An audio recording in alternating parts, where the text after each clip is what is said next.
Bismillahirrahmanirrahim. Innal hamdalillah nahmaduhu wa nasta'inuhu wa nastaghfiruh wa na'udzu billahi min shururi anfusina wa min sayyiati a'malina. May yahdihillahu fala mudilla lahu wa may yudlilhu fala hadiya lahu. Wa asyhadu an la ilaha illallah wahdahu la syarika lah wa asyhadu anna Muhammadan 'abduhu wa rasuluh. Amma ba'd. Rabbi shrah li sadri wa yassir li amri wahlul 'uqdatam min lisani yafqahu qawli. Rabbi zidni ilma warzuqni fahma. Allahumma inna nas'aluka ilman nafi'a wa rizqan tayyiba wa amalan mutaqabbala. Assalamualaikum warahmatullahi wabarakatuh. Apa khabar muslimah semuanya?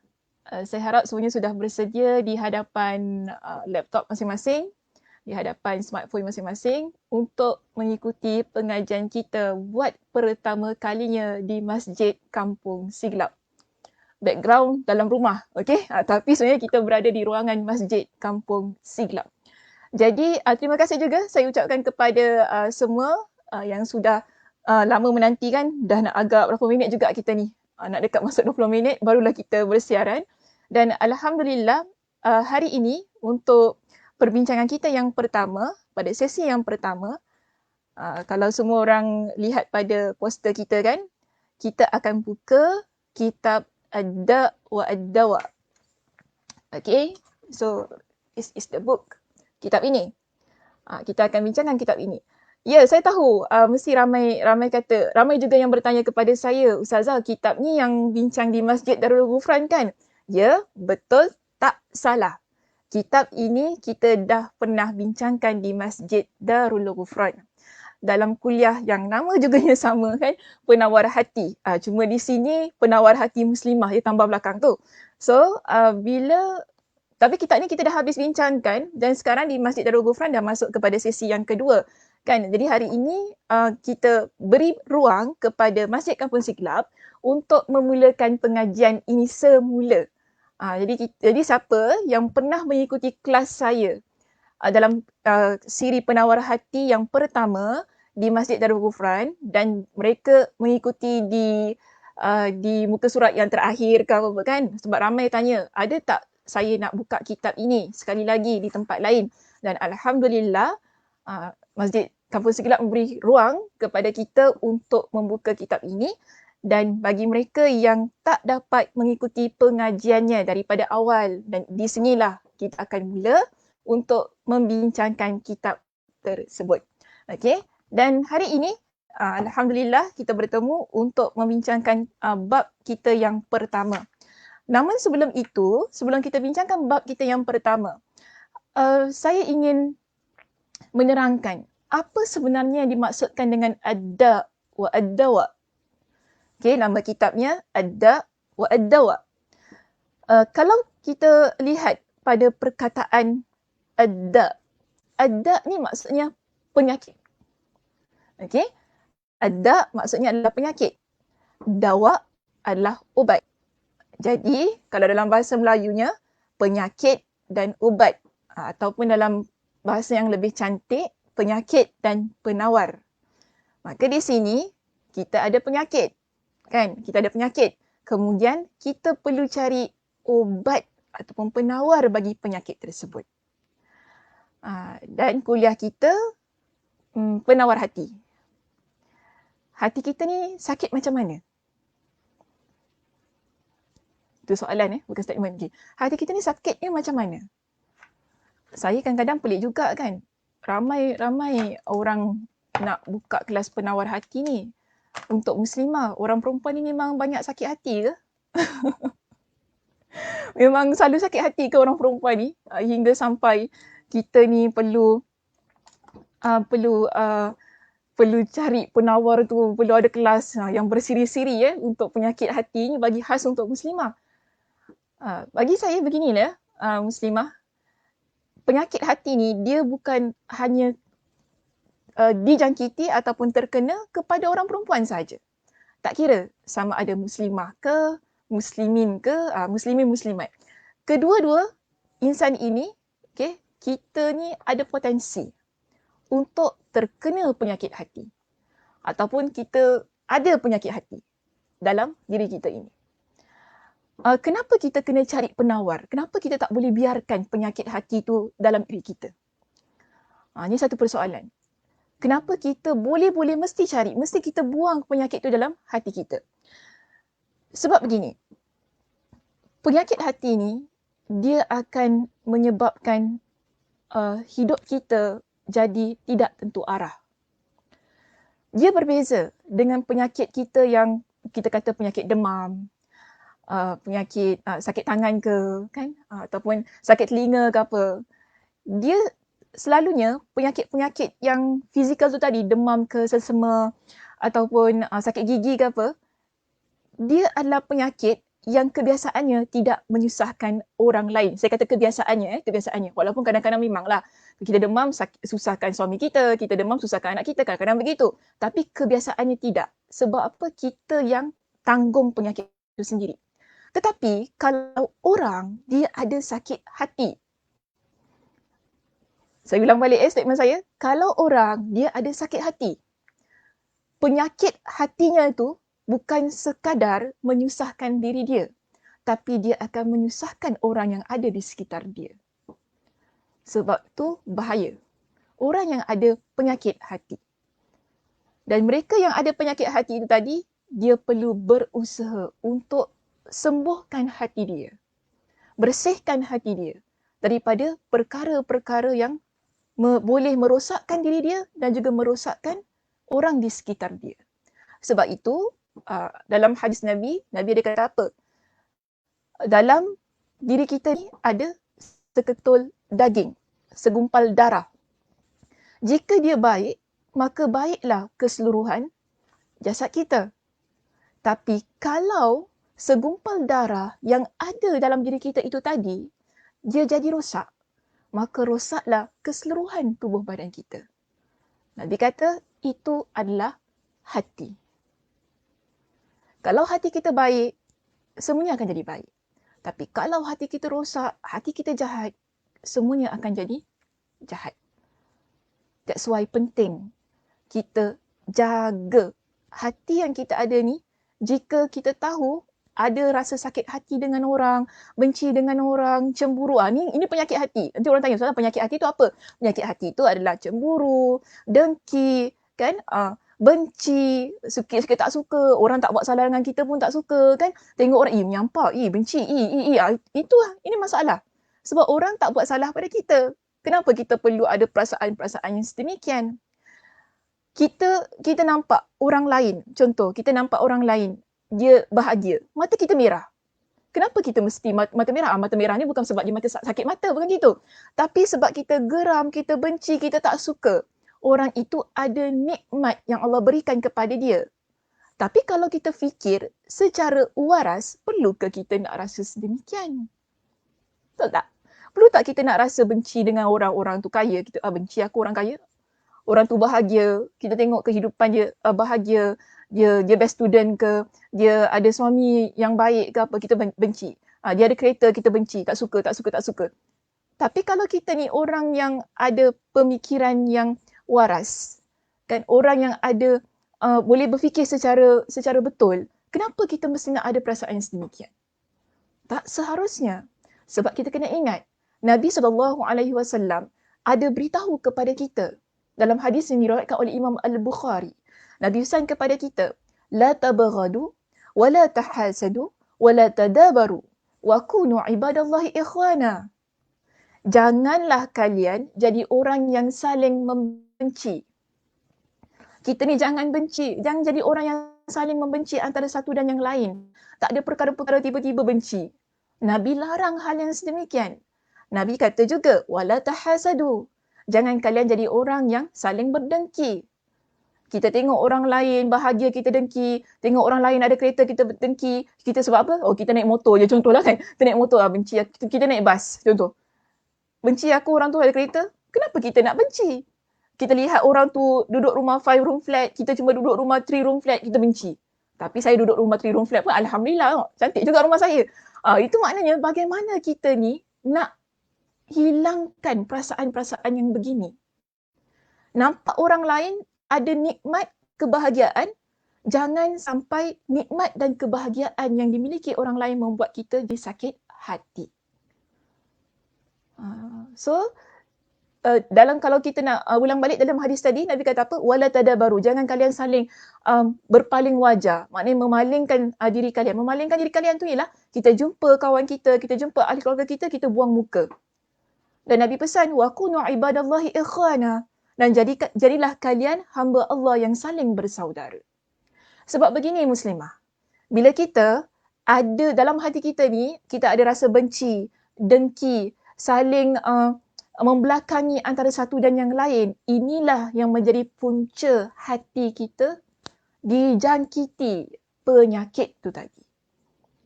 Orang yang dalam hatinya ada penyakit-penyakit tu semua, okay? Penyakit-penyakit tadi semua, dia akan menjadi sumber ketidakbahagiaan dalam diri dia. Dan ketidakbahagiaan itu bukan hanya pada diri dia, tapi dia akan buat orang lain juga tidak bahagia. Sama ada kita menyakiti, okay? Kita dah sakit hati tadi kan? Okay. Kemudian kita sakiti orang lain kerana tak puas hati tadi. Sama ada kita menyakiti ataupun kita disakiti sebab kadang-kadang kita ni tak ada apa-apa. Betul tak? Kita tak ada apa-apa, kita okey je. Kita baik, Masya Allah, Tabarakallah, kita tak sakitkan hati orang lain. Tapi biasa, manusia bila tengok kita, dia tak suka kita. Itu biasa. Dalam ramai-ramai orang, kita letaklah 100 orang. Dalam 100 orang, mungkin ada satu orang yang tak tahu apa problem dia. Dia tak suka dengan kita. Padahal kita tak ada problem dengan dia. Okay, itu biasa. Dalam hidup kita mesti ada isu-isu yang sedemikian. Jadi, begini ya muslimah, sama ada kita ni jadi orang yang menyakiti ataupun kita jadi orang yang disakiti oleh orang lain kerana penyakit-penyakit hati itu tadi, dia adalah punca ataupun penyebab kepada ketidakbahagiaan. Dan kita nak diri kita bahagia. Kita juga nak diri kita yang disakiti itu tadi juga bahagia. Semua orang ingin bahagia. Kan? Kerana apa? Hidup kita ini amat singkat. Dan semua orang, bagi saya, mereka berhak untuk mengecapi kebahagiaan. Tapi, kebahagiaan kita tak mungkin boleh peroleh seandainya dalam hati kita ada penyakit-penyakit yang tak kita buang tu tadi. Jadi syarat untuk mencapai kepada kebahagiaan dalam kehidupan kita, antara syarat lah saya kata di sini, ialah bersihkan hati kita daripada penyakit-penyakit yang kita kata cemburu, dengki, zalimi orang lain, benci orang lain kan. Penyakit-penyakit ini semua kena buang daripada diri kita. Tapi penawarnya apa? Itu soalannya. Penawarnya apa ni sini sekarang ni Ustazah? Penawarnya apa ni Ustazah? Daripada tadi cakap pasal ketidakbahagiaan, sakit hati, benci dan sebagainya kan. Kita nak cari penawarnya di mana? Kalau kita baca Al-Quranul Karim, Allah Subhanahu Wa Taala sudah letakkan dalam surah Yunus pada ayat yang ke-57. Apa kata Allah? Ya ayyuhan nas, qad ja'atkum maw'izatun min rabbikum wa shifaa'un lima fis sudur. Wahai manusia, sesungguhnya telah datang kepada kalian maw'izah, iaitu nasihat, min rabbikum, daripada Tuhan kalian, wa shifaa'un lima fis sudur. Yang mana maw'izah itu tadi, atau kita panggil nasihat itu tadi, pengajaran-pengajaran itu tadi, dia merupakan penawar bagi hati. Penawar bagi hati. Apa dia? Al-Quranul Karim. Baca Al-Quran, isi kandungan Al-Quran, kehidupan kita yang melazimi Al-Quran, Al-Quran yang kita baca dan kita lazimi itu tadi, dia mampu menjadi penawar bagi diri kita. Sebab itu, dalam beberapa hadis Nabi SAW, Nabi katakan begini, ma anzalallahu da'an illa anzala lahu shifa. Allah tidak turunkan satu penyakit, melainkan dia juga menurunkan ubatnya. Penyakit yang ada di atas muka bumi ini, ada ubatnya. Cuma kadang-kadang kita belum jumpa sahaja ubatnya. Macam sekarang lah. Kan, COVID-19 belum jumpa, tapi ada penawarnya, kena yakin. Setiap penyakit yang Allah Subhanahu Wa Taala turunkan, Allah adakan di atas muka bumi, dia ada ubatnya. Allah turunkan bersama. Dan kalau kita kata kita ni ada penyakit hati ataupun dijangkiti penyakit hati, ada ubatnya. Ubatnya apa? Al-Quranul Karim. Okey, Al-Quranul Karim itu adalah obatnya. Dalam hadis yang lain, Nabi SAW juga menyatakan, dalam hadis yang diriwayatkan oleh Imam Muslim. Kalau tadi hadis yang diriwayatkan oleh Imam Al-Bukhari yang saya bacakan tentang Allah turunkan satu penyakit, Allah juga turunkan bersamanya dengan ubat. Tapi kalau dalam hadis diriwayatkan oleh Imam Muslim, Nabi SAW menyatakan di dalam hadis ini, Nabi sebutkan likulli da'in dawa. Untuk setiap penyakit ada ubatnya. Okay, untuk setiap penyakit ada ubatnya. Fa idza usiba dawa'ud da', apabila obat tersebut sesuai dengan penyakitnya, bara'a biiznillah, maka dia akan sembuh dengan izin Allah. Bila ubat itu sesuai. Sebab tu kan kita ni kena cari penawar yang betul. Yang membuatkan kita tidak sihat ataupun kita tidak sembuh kerana tersilap penawar yang kita gunakan. Ataupun obat yang kita gunakan. Jadi di sini Nabi sendiri sudah menyatakan, bila ubat itu sesuai dengan penyakit yang kita hidapi, maka di sana Allah Subhanahu Wa Taala akan sembuhkan. Dengan syarat juga dengan izin Allah Subhanahu Wa Taala. Maknanya usaha kita untuk menyembuhkan satu penyakit itu juga dengan izin Allah Subhanahu Wa Taala. Bila kita kata dengan izin Allah Subhanahu Wa Taala, inilah yang kita nak masuk pada bab kita yang pertama. Kita minta kepada Allah dengan doa agar Allah Subhanahu Wa Taala menyembuhkan segala penyakit yang kita ada, tidak kira sama ada dia penyakit hati ataupun penyakit-penyakit apa yang ada pada diri kita. Minta dengan Allah itu adalah penawar kita yang pertama, doa. Sebab itu bila kita buka pada muka surat kita yang ke mana? Yang ke-17. Kalau dalam kitab saya bab yang pertama muka surat yang ke-17. Ada satu bab pertama ini dinyatakan pada perenggan yang pertama di situ, doa adalah obat. Doa adalah penawar. Okey? Dan Imam Ibn Al-Qayyim Al-Jauziyah dalam kitabnya, beliau menerangkan bahawasanya kalau saya nak masuk pada perenggan kita yang pertama, pada bab yang pertama berkaitan hal-hal yang berkaitan dengan doa, pada perenggan kita atau pada subtopik kita yang A, tajuknya ialah doa adalah obat. Maka di sini dijelaskan kepada kita bahawasanya doa termasuk obat yang sangat bermanfaat. Kita angkat tangan kita, kita doa kepada Allah, itu sebenarnya adalah ubat. Penawar dia yang sangat bermanfaat sekaligus musuh bagi bencana. Maknanya doa yang kita panjatkan kepada Allah, ianya boleh melenyapkan bencana ataupun musibah. Sebab penyakit ini boleh kita panggil sebagai musibah, ujian yang ada pada diri kita. Jadi bila kita angkat tangan kita doa kepada Allah, ia merupakan sesuatu kekuatan ataupun kita panggil perisai yang boleh membantu kita lawan musuh itu tadi yang berbentuk ujian dan bencana. Baik, dan dijelaskan juga di sini doa itu tadi dia akan memerangi, mengobati, mencegah, menghilangkan atau mengurangi bencana yang menimpa. Jadi doa yang kita panjatkan kepada Allah yang disebutkan sebagai penawar kepada hati kita ataupun kepada penyakit-penyakit yang ada pada diri kita. Tak kiralah apa jua penyakit. Ada beberapa fungsinya. Iaitu pertama, Imam Ibn Al-Qayyim jelaskan kepada kita, doa dia boleh menjadi, dia boleh memerangi.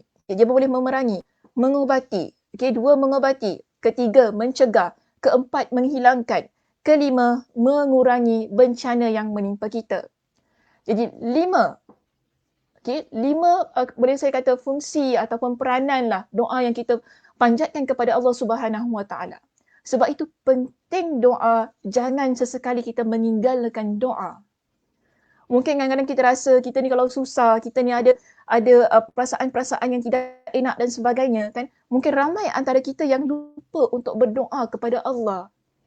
Minta kepada Allah. Cuba bayangkan satu situasi muslimah begini. kita kalau susah, pertama sekali selalunya kita ingat ialah tentang nak minta bantuan daripada manusia. Selalunya begitu. Kita kalau susah, dalam otak kita ni dah fikir dah.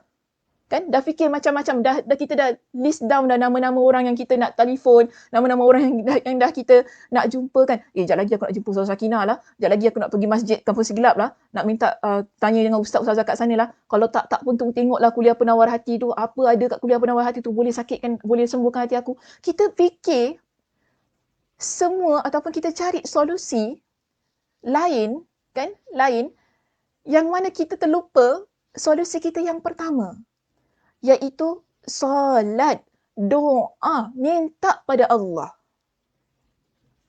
Selalunya ya kita muslimah, bila kita dah jumpa orang A, orang B, orang C, orang D, orang E, bila semua orang ini dia tak boleh bantu kita, kadang-kadang kita jadikan Allah itu sebagai solusi kita yang terakhir. Maaf saya tanya, di mana adab kita sebagai seorang hamba jika kita menjadikan Allah sebagai solusi kita yang terakhir? Kita ada problem, kita ada masalah, kita ada penyakit. Kita cari manusia terlebih dahulu. Tak seharusnya. Seharusnya yang pertama kali, yang nak kita minta tolong, yang nak kita mohon, yang nak kita harapkan sangat, penyembuhnya, penawarnya adalah daripada Allah. Sebab itu topik pertama kita, bab kita yang pertama dibuka dengan tentang doa. Bagaimana doa yang kita panjatkan kepada Allah? Bagaimana fungsi doa itu tadi? Apakah peranan doa itu dalam kehidupan kita sebagai seorang Muslim? Kerana apa? Ramai antara kita lupa tentang fungsi doa itu tadi. Ramai antara kita yang lupa untuk angkat tangan minta kepada Allah, Ya Allah, kau sembuhkanlah setiap perkara ataupun setiap penyakit-penyakit yang ada dalam hati kita. Kita Muslimah, kalau kadang-kadang kita ni ada rasa sakit hati dengan orang, mungkinlah kadang-kadang kita manusia biasa ya Muslimah. Mungkin kita nampak klik kita, Ya Allah, kenapalah dia naik pangkat dulu bukan aku? Istighfar. Doa banyak-banyak pada Allah. Alhamdulillah, itu rezeki dia, bukan rezeki saya. Itu seharusnya kita buat kan? Tapi kita mula-mula kita nampak kawan kita naik pangkat, Ya Allah, kenapalah? Kenapa bukan aku? Aku kerja lama daripada dia, aku kerja lama kat sini. Kenapa pula dia naik pangkat? Kita rasa geram, kita rasa benci, kita rasa geram sangat-sangat. Kita mula ada rasa dengki. Kalau kita jadi orang yang memang keimanannya rendah, mungkin kita akan plan sesuatu untuk menjatuhkan orang itu tadi. Sebab apa? Sakit hati kita. Kita ni kadang-kadang kita kata, kalau aku tak dapat, engkau pun tak dapat, biar puas hati hidup aku. Kadang-kadang kita kata begitu, betul tak?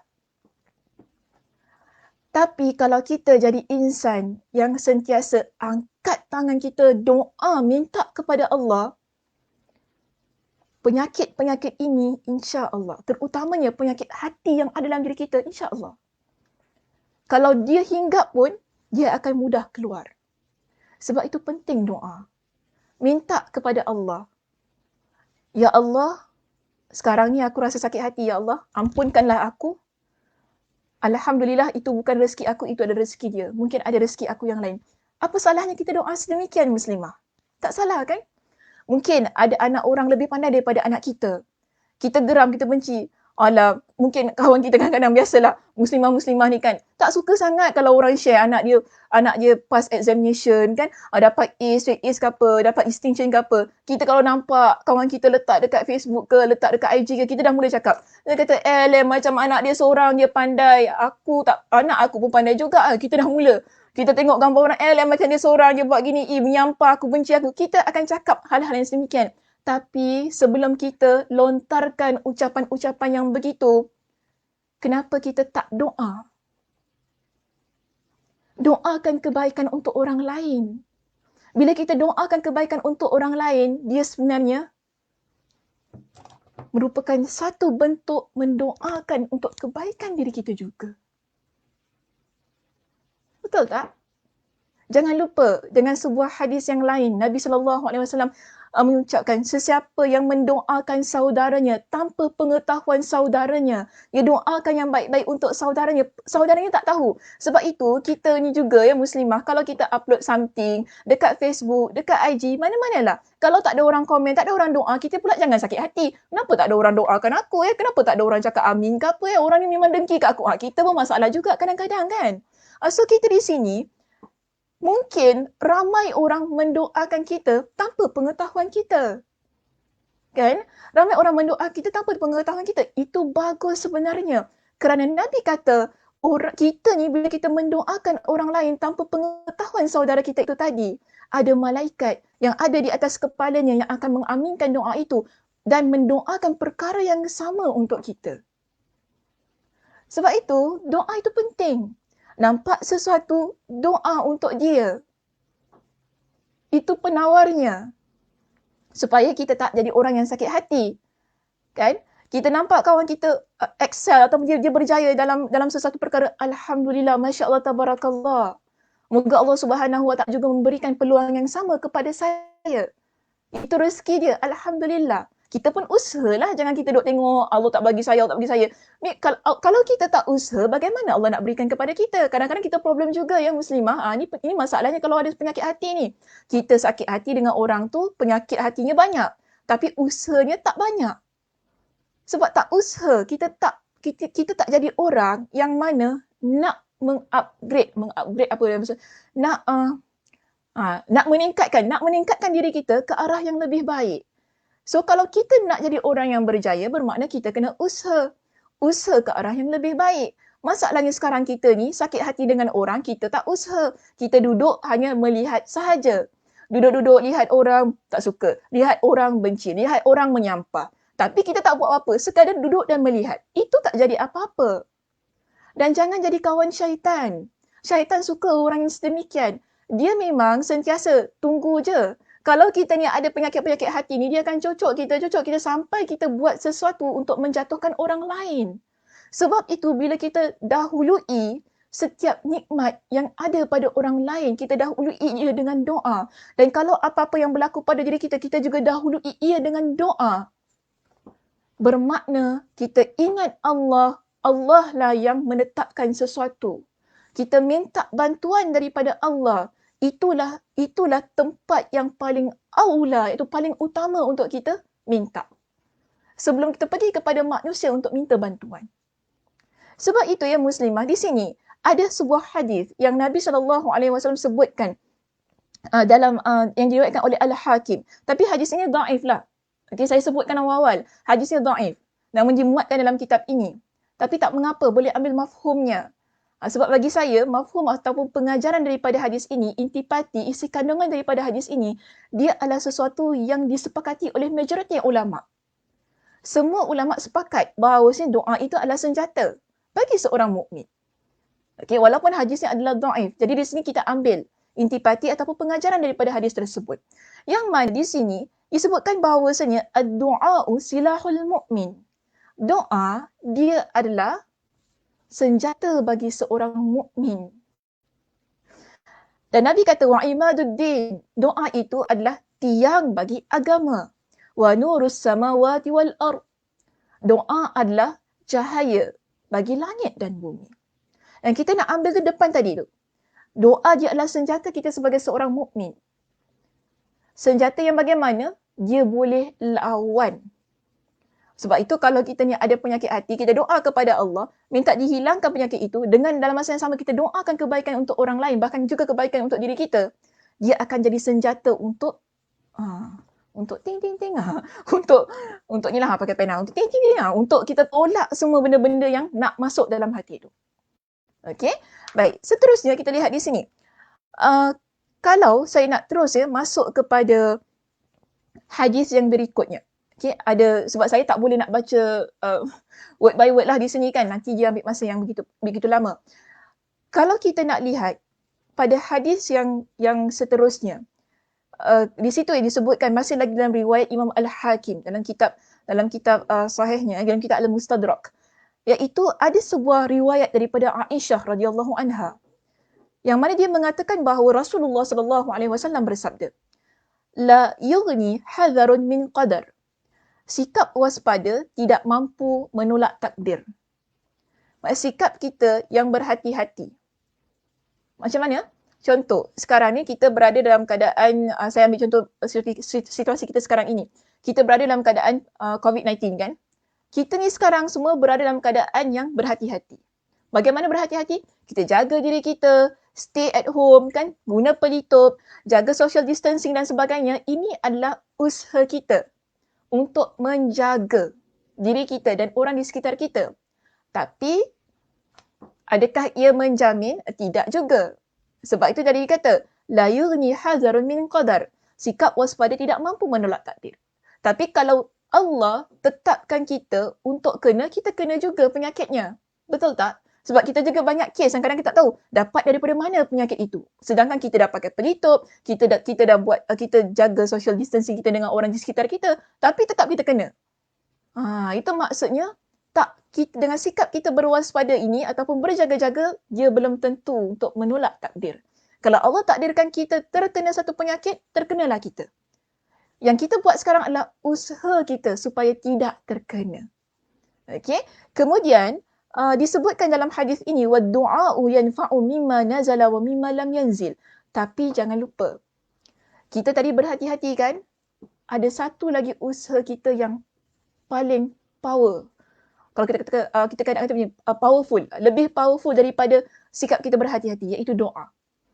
Sebab itu di sini Nabi kata apa? Wad-du'a'u yanfa'. Doa akan memberikan manfaat kepada hal-hal yang telah terjadi dan yang belum terjadi. Doa itu dia boleh memberikan manfaat bagi diri kita, sama ada pada perkara yang telah terjadi ataupun yang belum terjadi. Wa innal bala la yanzilu fayalqahu ad-du'a'u fayatalijani ila yaumil qiyamah. Pada saat musibah itu turun, maknanya pada saat kita ni kena penyakit kan, tak kira sama ada penyakit hati ataupun penyakit apa-apa sajalah. Okay, saat kita terkena dengan penyakit itu, kemudian kita doa kepada Allah itu tadi, maka disebutkan dalam hadis ini, doa segera menghadapinya. Doa itu akan segera berada di hadapan kita dan dia akan jadi senjata bagi diri kita. Dan doa tersebut dia akan bantu kita untuk lawan musibah ataupun penyakit yang sedang kita hadapi tersebut. Dan dia berlawan, saling bertarung. Kalau dalam bahasa Arab panggil sebagai fayatalijani. Keduanya, doa dan musibah akan saling bertarung hinggalah pada hari kiamat. Maknanya, bila Allah Subhanahu Wa Taala timpakan kepada kita dengan satu ujian dalam hidup, sebab itu kita kena berdoa kepada Allah. Ujian itu tadi, kita iringi ia dengan doa, maka doa akan membantu kita untuk kita berhadapan dengan musibah yang sedang kita hadapi. Contohnya, sama ada doa itu, dia boleh menjadi punca kepada pelenyap musibah, maknanya hilang terus. Ataupun doa tersebut dia boleh menjadikan dia boleh menjadikan musibah ataupun ujian yang kita hadapi lebih ringan.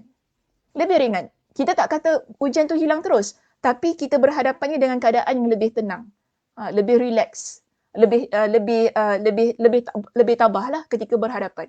Sebab itu doa jangan ditinggalkan. Dan di sini kalau kita rujuk kepada hadis yang ada di muka surat 19 pada perenggan kedua dalam muka surat 19, ada sebuah hadis, okey, masih lagi dalam kitab yang sama, iaitu sebuah hadis yang diriwayatkan oleh Imam Al-Hakim dalam kitabnya Al-Mustadrak. Disebutkan bahawasanya Nabi SAW menyatakan, bersabda, la yaruddul qadara illa du'a. Tidak ada yang dapat menolak takdir melainkan doa. Sebab itu tadi, pada hadis kita yang kedua, kita jelaskan doa dia boleh bermanfaat untuk kita untuk perkara yang terjadi dan belum terjadi. Kerana apa? Doa ada satu kekuatan yang boleh menolak takdir. Ini kata Nabi ya, bukan kata Ustazah. Okay, kata Nabi begitu. La yaruddul qadara illa du'a. Tidak ada yang dapat menolak takdir kecuali doa. Wala yazidu fil umri illa albir. Tidak ada pula yang dapat menambah usia kecuali kebaikan. Wa innar rajula la yuhramur rizqa bidzanbi yusibuhu. Seseorang itu benar-benar akan terhalang dari rezekinya kerana dosa yang dia kerjakan. Tapi yang penting di sini kita nak ambil ialah di hadapan, di penggal hadis tu tadi. Bila Nabi kata tidak ada yang boleh menjadi penghalang kepada takdir melainkan doa. Maka bila kita doa, insya-Allah mudah-mudahan perkara-perkara yang sudah berlaku dan yang akan berlaku yang tidak baik kan, ia mampu menjadi mampu menjadi penghalang untuk ia berlaku. Namun sekali lagi biiznillah, dengan izin Allah Subhanahu wa taala. Okey? Dan sebab itu kalau kita pergi kepada poin kita yang B, saya ambil ini sebagai perbincangan kita yang terakhir pada hari ini. Dalam poin kita yang B, dalam kitab kita Ad-Da'wa Ad-Dawa, okey, dalam bab kita yang pertama, dianjurkan kepada kita supaya terus-terusan dalam berdoa kepada Allah. Atau dalam kata lain, kita sebagai seorang muslimah jangan sesekali meninggalkan doa. Setiap hari angkat tangan kita doa kepada Allah. Jangan kita jadi seorang hamba yang hanya doa, duduk bersimpuh di hadapan Allah ini dalam keadaan kita susah saja muslimah. Jangan begitu. Kita nak doa pada Allah ni setiap hari. Tidak kira apa situasi kita, dalam keadaan kita susah ataupun senang. Angkat tangan kita, minta kepada Allah terus-terusan. Konsisten itu kena jaga dalam keadaan kita berdoa. Sebab apa?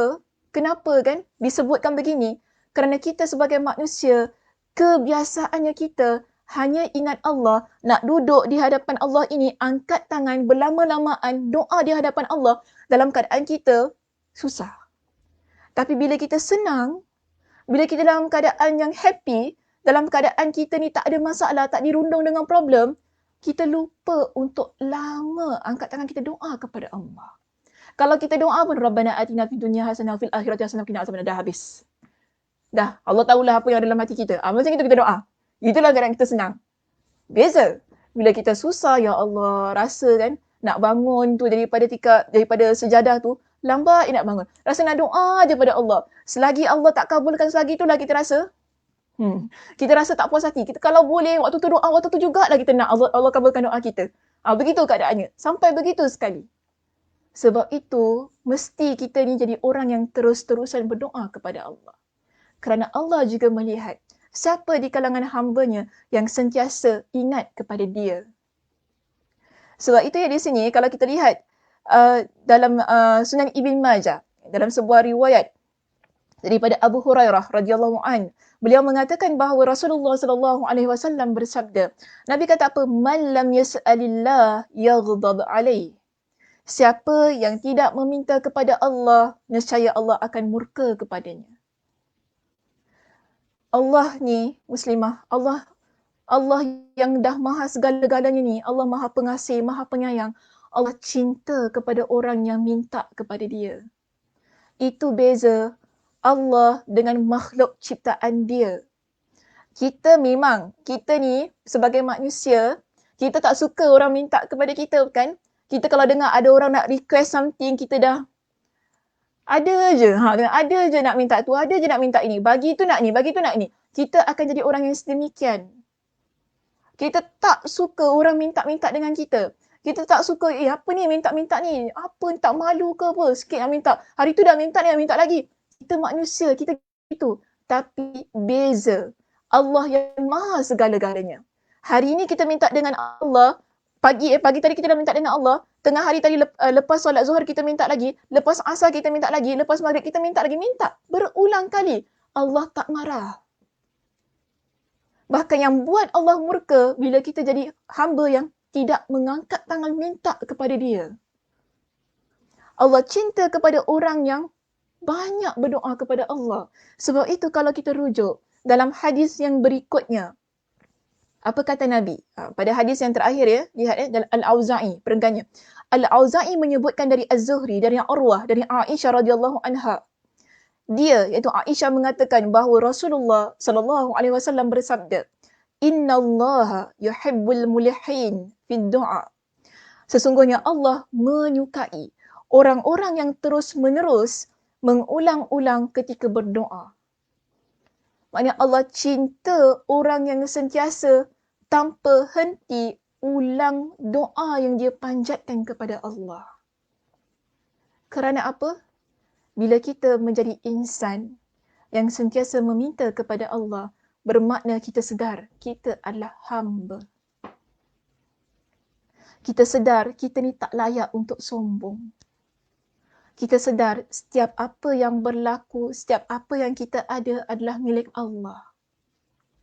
Kita sedar setiap apa yang Allah letakkan pada diri kita ini dalam hati kita itu tadi kan, tentang penyakit lah, tentang rasa-rasa ni semua. Kita sedar hati ini, hati yang kita ada adalah milik Allah. Bila ia adalah milik Allah, maka kita nak jaga hati itu tadi supaya tidak dijangkiti ataupun dicemari dengan perkara-perkara yang Allah tak redha. Sebab itu kita minta pada Allah, Ya Allah, bersihkan hati kita ni daripada sebarang penyakit, sebarang perkara-perkara yang boleh menjadikan kita hamba Allah yang tidak sedar diri kita. Maksud tak sedar diri lah, jadi hamba yang rasa kita ni hebat. Jadi hamba yang rasa bahawa kita ni adalah orang yang tak perlu dikalahkan oleh orang lain. Sebab itu kita minta kepada Allah supaya hati kita ni yang memang milik Allah. Walaupun kita dalam hati ni, kita rasa dalam badan kita kan, hati tu, tapi dia bukan milik kita, dia milik Allah. Dan setiap milik Allah itu, kita hendak supaya dia menjadi sesuatu yang indah. Sesuatu yang bersih daripada perkara-perkara yang Allah larang. Sebab itu kita angkat tangan doa kepada Allah. Sama ada kita mendoakan orang lain dan juga kita mendoakan diri kita sendiri agar kita dan orang lain yang ada di sekitar kita sentiasa berada dalam keadaan yang Allah redha. Agar hati kita sentiasa bersih daripada penyakit-penyakit yang tidak diingini dan daripada perkara-perkara yang Allah tidak redai. Okay, Muslimah, itu sahaja untuk perbincangan kita pada hari ini. Saya buka kepada sesi soal jawab. Jika sekiranya di sana ada sebarang persoalan yang ingin diajukan, silakan. InsyaAllah kita akan usaha untuk memberikan jawapan di situ.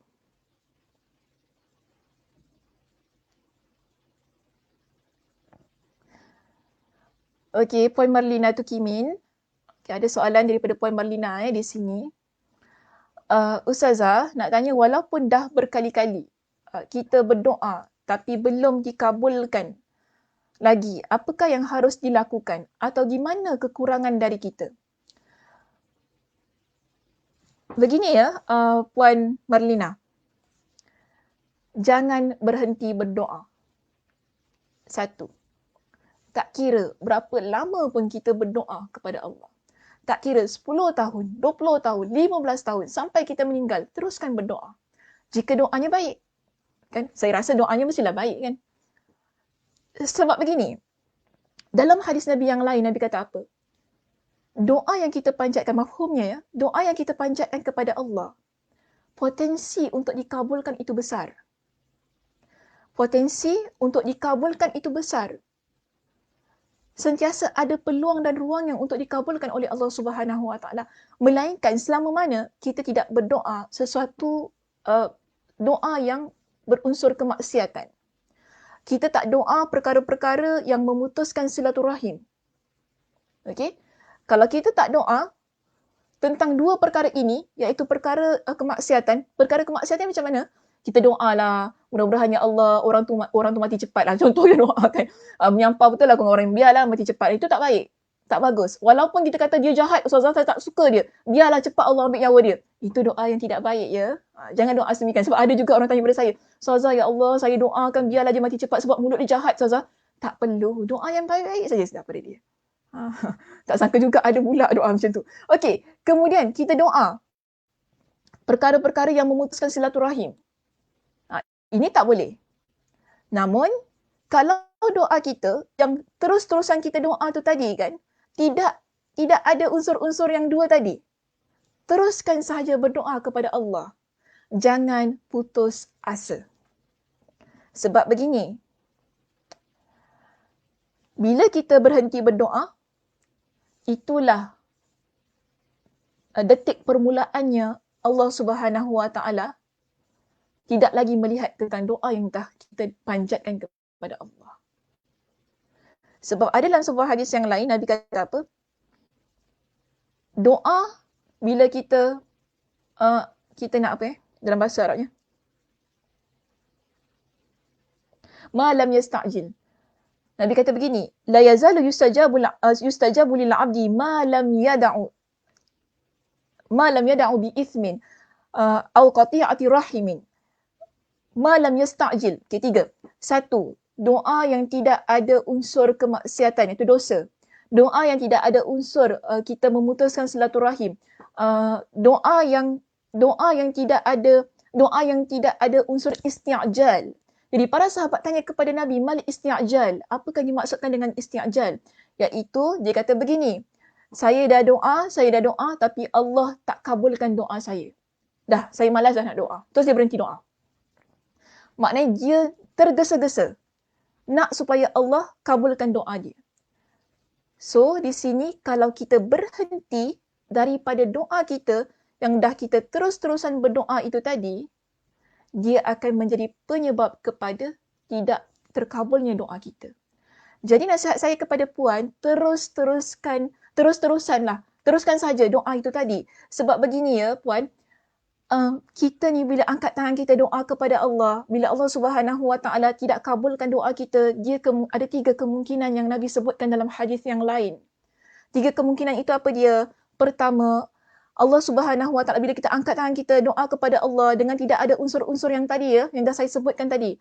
Iaitu pertama, tidak ada unsur kemaksiatan, dosa, tidak ada unsur memutuskan silaturahim, tidak ada unsur isti'jal, iaitu tergesa-gesa minta Allah cepatlah kabulkan. Maka di sini Nabi sebutkan dalam hadis yang lain ialah pertama, Allah akan kabulkan segera doanya. Kedua, Allah tangguhkan di akhirat kelak. Ketiga, Allah Subhanahu Wa Taala gantikan dengan yang lebih baik. Pertama, Allah kabulkan segera.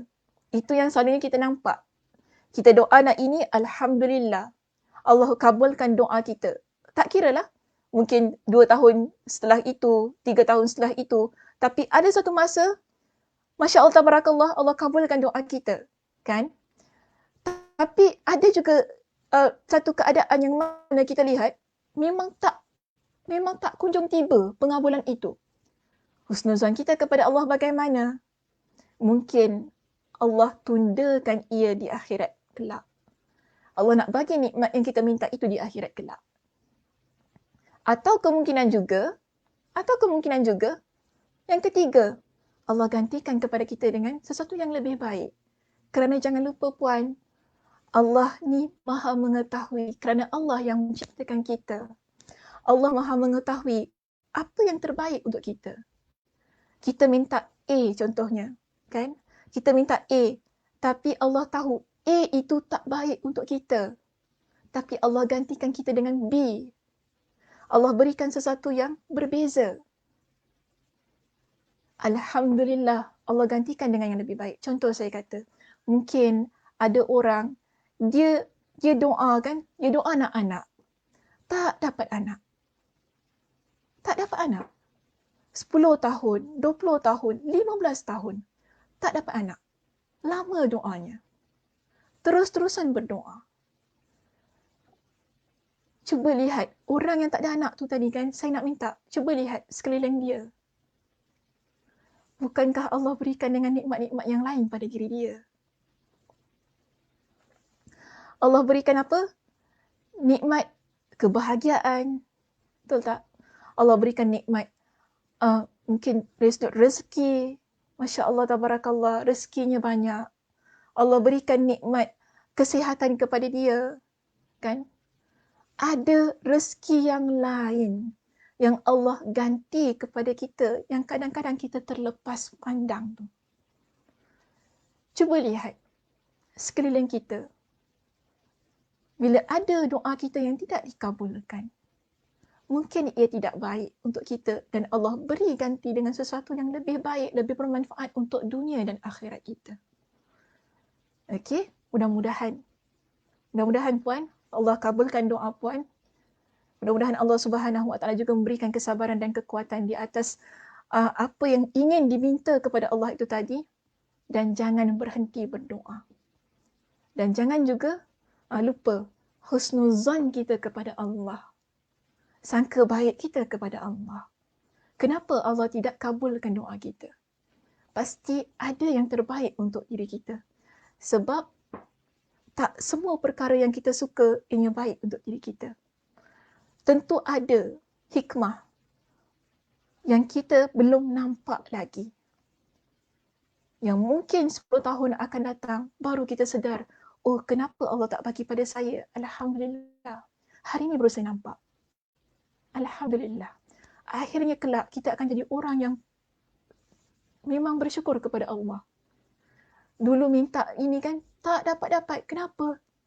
Alhamdulillah. Sekarang ni, baru kita tahu. Mungkin ada sesuatu yang terjadi, baru kita nampak, Alhamdulillah.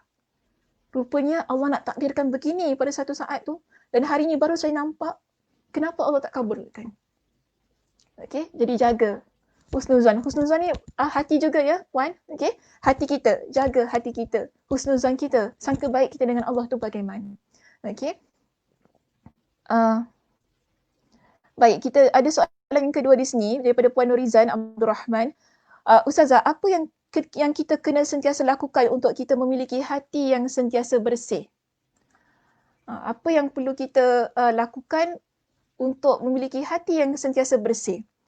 Tadi, yang pertama tadi saya dah sebutkan, kita dah bincangkan pada hari ini puan, iaitu berkenaan dengan doa.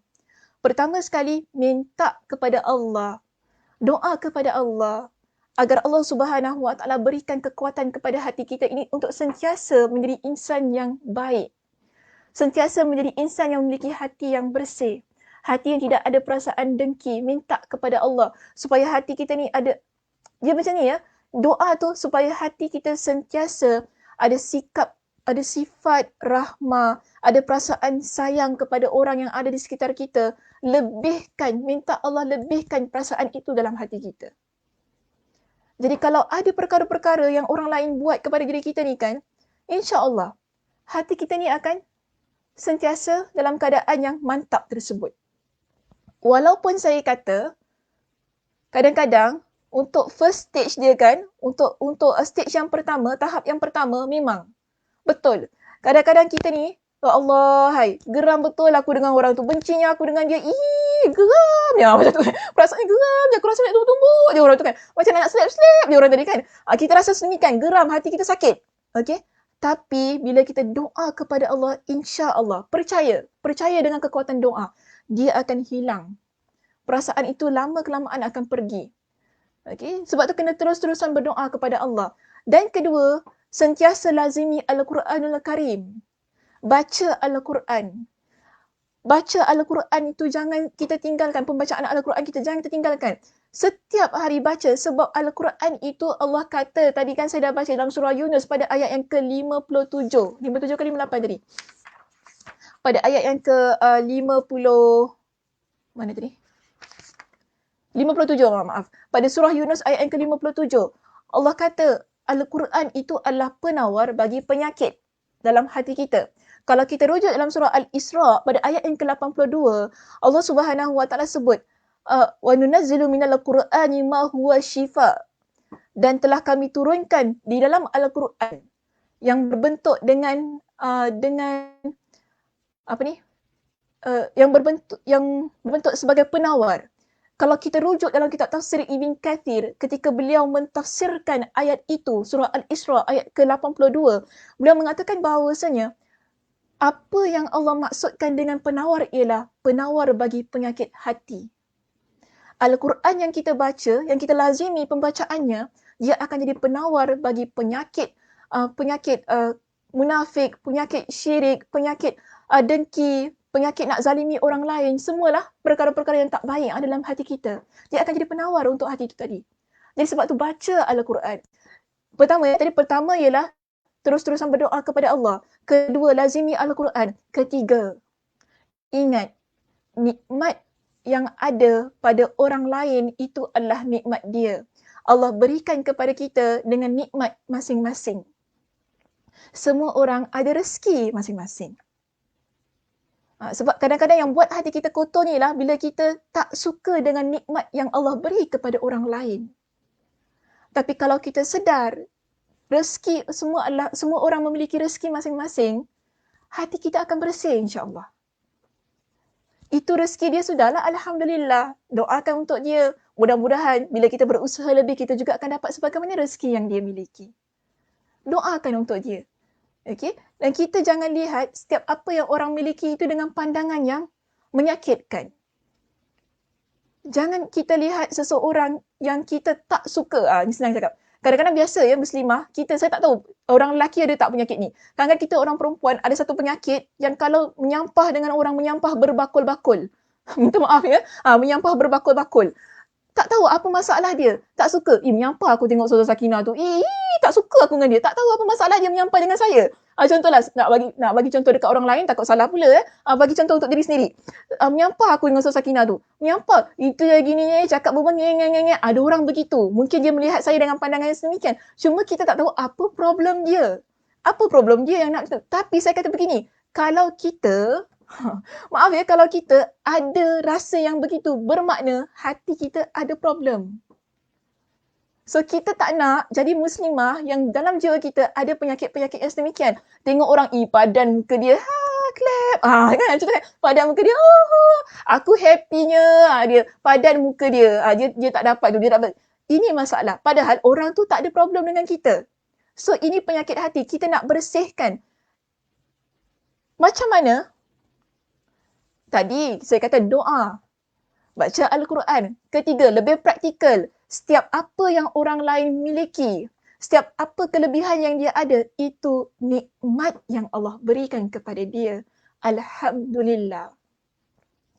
Tak kiralah orang tu dia nak buat nikmat dia macam mana. Itu antara dia dengan Allah Subhanahu Wa Taala. Kita jaga diri kita baik-baik. Jangan sampai kita menzalimi orang lain. Itu bahayanya. Okay. So, yang lebih praktikal, kan kalau tadi ialah doa, kemudian kita baca Al-Quran. Kalau nak lebih praktikal ialah lihatlah. Semua orang ada rezeki masing-masing. Kita usaha untuk rezeki kita juga. Begitu. Okay. Mudah-mudahan terjawab soalannya. Ada soalan yang lain?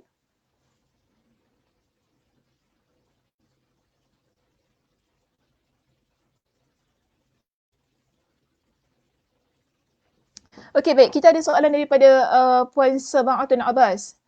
Saya lihat ini sebagai soalan kita yang terakhir boleh? Macam dah terlebih masa dah. Sebab tadi start lambat lah Ustazah. Pukul 3.20 start. Habis dah pukul 4.20 macam tu. Nak habis pukul 5. Takut orang ada pekerjaan lain. Baik, di sini soalan Saba'atun Abbas. Ustazah, sekiranya solat istihara telah dilakukan. Alhamdulillah, dilakukan solat istihara. Namun belum ada jawapan atau petunjuk dan saya perlu buat keputusan itu yang diperlukan. Example, kita berkenaan pekerjaan. Bagaimana nasihat Ustazah? Okey, begini ya. Saya tak tahu ni puan ke saudari. Mungkin puan ya. Begini, kita dah solat istihara. Okey. Kemudian kita rasa tak ada petunjuknya, belum ada jawapan. Pilih sesuatu yang kita yakin boleh memberikan kebaikan untuk dunia kita, agama kita dan akhirat kita. Kuatkan hati kita untuk pilih sesuatu yang memberikan kebaikan kita untuk dunia kita, akhirat kita dan juga agama kita. Itu cara dia. Okey? Tapi mungkin kita bimbang kan, kata, alah Ustazah, saya takut nanti kan kalau benda tu tak baik macam mana? Kalau benda itu tak baik, okay, contohlah kita dah pilih sesuatu perkara pekerjaan, tapi end up benda tu tak buat kita bahagia. Itu ujian puan. Itu ujian yang Allah berikan kepada kita. Bukan kerana kita tersalah pilih kadang-kadang. Tapi dah memang itu takdirnya Allah dah peruntukkan untuk kita. Istikharah adalah usaha kita untuk memilih mana yang terbaik. Okey, kita minta petunjuk Allah supaya kita dapat pilih mana yang terbaik. Tapi kemudian setelah itu berlaku sesuatu yang tidak kita ingini. Mungkin kita pilih satu pekerjaan, mungkin bulan pertama, bulan ketiga, bulan keempat, alhamdulillah. Pekerjaannya bagus, masya-Allah tabarakallah. Masuk kepada bulan yang kelima kita ada problem dengan pekerjaan itu tadi. Kita rasa tak happy dengan pekerjaan tersebut. Bukan kerana kita tersalah pilih kadang-kadang ya, bukan kerana itu. Tapi ia adalah ujian daripada Allah. Sebab kita semua tidak terlepas daripada ujian. Itu ujian lain, maknanya itu adalah perbincangan yang lain lah. Saya kalau nak discuss tentang ujian ni panjang lagi. InsyaAllah mudah-mudahan nanti pada perbincangan kita yang akan datang, pada bab-bab yang akan datang, kita akan bincangkan bagaimana kita nak berhadapan dengan ujian. Ujian-ujian yang Allah Subhanahu Wa Taala letakkan pada diri kita, yang menyebabkan hati kita sakit, yang menyebabkan kita rasa tak bermaya. Macam mana kita nak jadi orang yang bangkit? Bagaimana Al-Quran mengajar kita, bagaimana Nabi SAW mengajar kita untuk bangkit daripada ujian-ujian yang Allah Subhanahu Wa Taala tetapkan dalam diri kita. InsyaAllah itu semua akan kita bincangkan daripada sesi-sesi yang akan datang. Okey. Mungkin kalau ada soalan yang terakhir lah, saya ambil yang terakhir. Ada di sana? Kalau tidak ada, kita boleh tutup saja. Okey, baik. Puan Hayati Suaidi, terima kasih atas soalannya. Salam Ustazah Dr. Sakinah, salam. Selain dari selepas solat, adakah kita boleh berdoa di mana-mana ataupun bila masa yang mustajab? Betul. Kita boleh berdoa pada bila-bila masa yang kita inginkan. Okey? Dan di sana memang akan ada waktu-waktu yang tertentu sebagaimana yang disebutkan dalam hadis Nabi SAW. InsyaAllah perkara itu akan saya sentuh pada minggu hadapan. So saya tak akan sebut hari inilah kalau tak habislah poin saya untuk minggu depan. Okey, so kita akan bincangkan bilakah waktu-waktu mustajab doanya. Tetapi di sini ya puan, sebenarnya tidak menjadi masalah kalau kita nak berdoa selain daripada waktu selepas solat fardu. Kan macam sekarang ni tengah duduk-duduk di hadapan laptop, tiba-tiba rasa sakit hati. Ya Allah, sakit hati aku dengan orang tu. Kenapa lah dia cakap begitu? Ya Allah, kenapa? Kita doa. Ya Allah, ya Tuhanku, sembuhkanlah hati aku. Tak salah. Boleh saja. Tiba-tiba dalam bas teringat sesuatu yang menyakitkan hati kita, teringat sesuatu perkara-perkara orang yang buat pada kita, orang sakiti hati kita, kezaliman orang pada kita, doa kepada Allah. Boleh saja dalam bas. Tak jadi masalah. Tak jadi masalah. Maknanya boleh. Bila masa kita nak doa, boleh saja. Namun, ada waktu-waktu tertentu yang lebih mustajab doanya. Yang lebih cantik masanya, environmentnya, situasinya, yang menunjukkan kedekatan kita dengan Allah Subhanahu Wa Taala. Yang menunjukkan bahawa kita benar-benar jadi hamba Allah yang nak mohon kepada Allah. Jadi ada masa-masanya yang tertentu. Namun, masa-masa yang tertentu tadi tidak menafikan kebolehan ataupun keharusan kita untuk berdoa pada waktu-waktu lain selain daripada waktu itu. Okey, wallahu a'lam bissawab. Itu sahaja muslimah untuk hari ini. Terima kasih. Saya ucapkan kepada semua yang mengikuti kuliah kita yang baru di Masjid Kampung Siglap. Saya nak cakap Masjid Darul Ghufran. Di Masjid Kampung Siglap. Okey, mudah-mudahan kita istiqamah dengan perbincangan-perbincangan yang akan datang, dengan perbincangan kitab ini. Saya tutupi kuliah kita pada hari ini dengan tasbih kafarah. Subhanakallahumma wa bihamdika asyhadu an la ilaha illa anta astaghfiruka wa atubu ilaik. Assalamualaikum warahmatullahi wabarakatuh.